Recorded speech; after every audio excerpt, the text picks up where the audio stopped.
j'espère que tu vas bien. Comme promis, je te retrouve aujourd'hui pour te présenter un autre carnet de sorciers de Marc Neu. Donc c'est Les secrets de la magie des bougies. Une magnifique couverture, cette fois qui est dorée. Sur celui que j'ai présenté la semaine dernière, c'était plus argenté. Donc on voit bien la différence.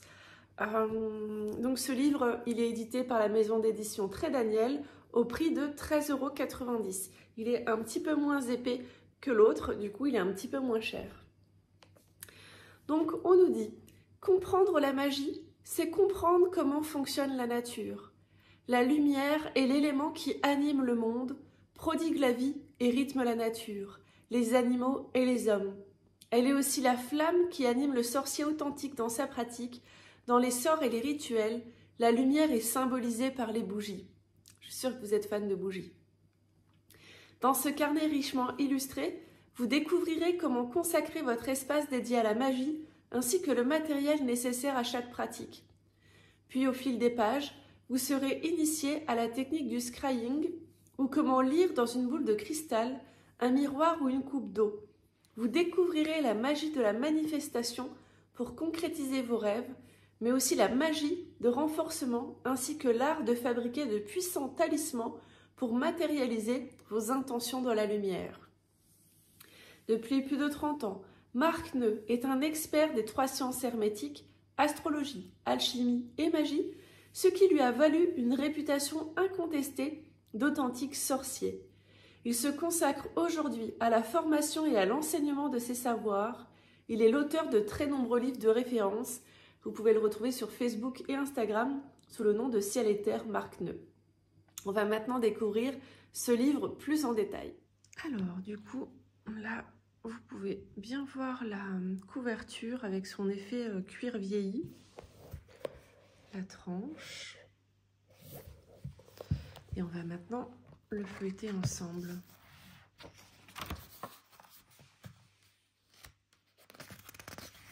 C'est pas la même couleur qui a été choisie que dans celui que je vous ai présenté la semaine passée. C'était Purification et désenvoûtement en magie et c'était violet. Là, dans la même collection, il y aura la magie des cristaux et la magie des bouteilles sorcières et des jarres à souhait.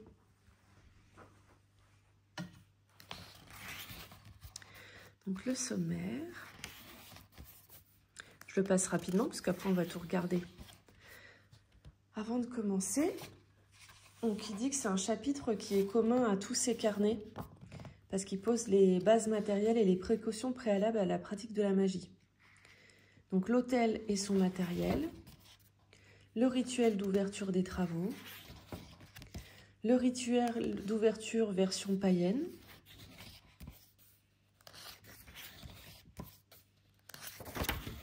le rituel de fermeture version païenne, le rituel d'ouverture en version chrétienne avec de l'eau bénite,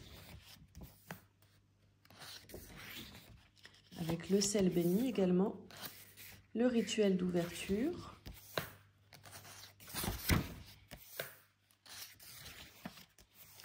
la consécration aux 4 éléments, la définition, comment pratiquer la consécration, et on passe à la vision du monde selon les anciens.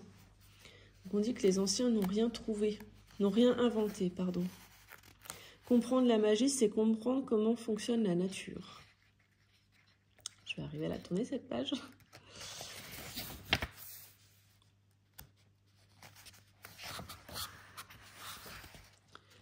Alors, les matrices de l'âme.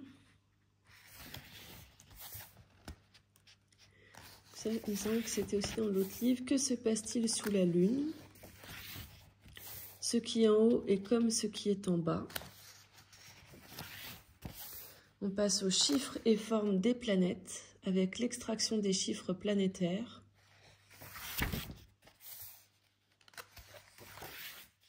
L'origine des carrés. 11 ont un grand secret, 4 égale 1 et 7 égale 1. L'un des secrets de la pratique magique occidentale est le 4 égale 1 et le 7 égale 1. Pour le comprendre, prenons le schéma de génération du monde par la lumière. Pratiquer la magie à une lumière, pourquoi ça fonctionne? le récit de la création, les étapes du sort, au commencement les ténèbres couvraient l'abîme, que la lumière soit, qu'apparaisse le continent, séparer les eaux, juste avant, pardon, le temps, l'abondance, à l'image de la divinité, tout est accompli et faites la fermeture du rituel. Pratiquez la magie à 2 lumières, la vision dans le cristal. Avec la boule de cristal, donc. Ça, j'en ai pas. On vous explique tout comment faire. Pratiquez la magie à 3 lumières, la manifestation.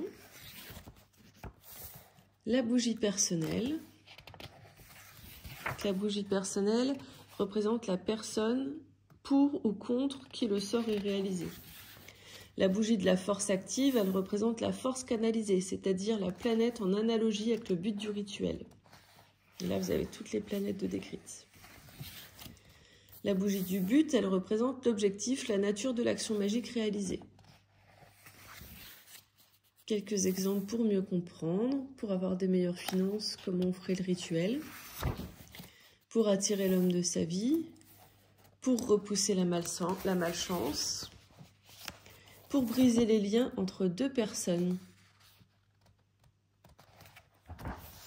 pour le désenvoûtement, pour pratiquer la magie à 4 lumières, le renforcement, donc c'est avec les éléments.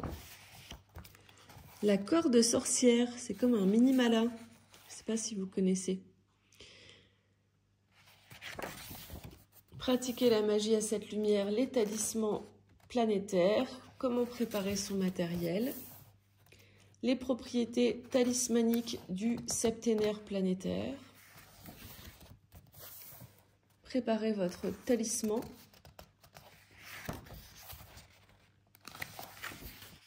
Le rituel de création du talisman. C'est pas du petit livre superficiel, hein. Franchement, c'est blindé d'informations, c'est pas tout simple, hein. La charge du talisman. C'est vrai que par rapport au livre que j'ai pu lire, celui-ci, il y a de la profondeur, hein. Le renvoi des forces. Comment utiliser le talisman. Et enfin, une conclusion. Une note au sujet de Marc Neu. Qui est-il? Et on va avoir quelques pages de notes avant du coup de terminer ce livre. J'espère vraiment que la vidéo de présentation de ce livre t'a plu. Si c'est le cas, n'hésite pas à laisser un petit like et pourquoi pas un commentaire. Je te rappelle que si tu veux le commander, il y a le lien cliquable directement dans ma bio. Je t'ai vraiment simplifié la tâche pour que tu n'aies pas à le rechercher trop longtemps. Si tu n'es pas encore abonné, c'est le moment de le faire. Tu peux même mettre la petite cloche pour activer les notifications et ne pas louper ma prochaine vidéo. En attendant, prends bien soin de toi. Namasté!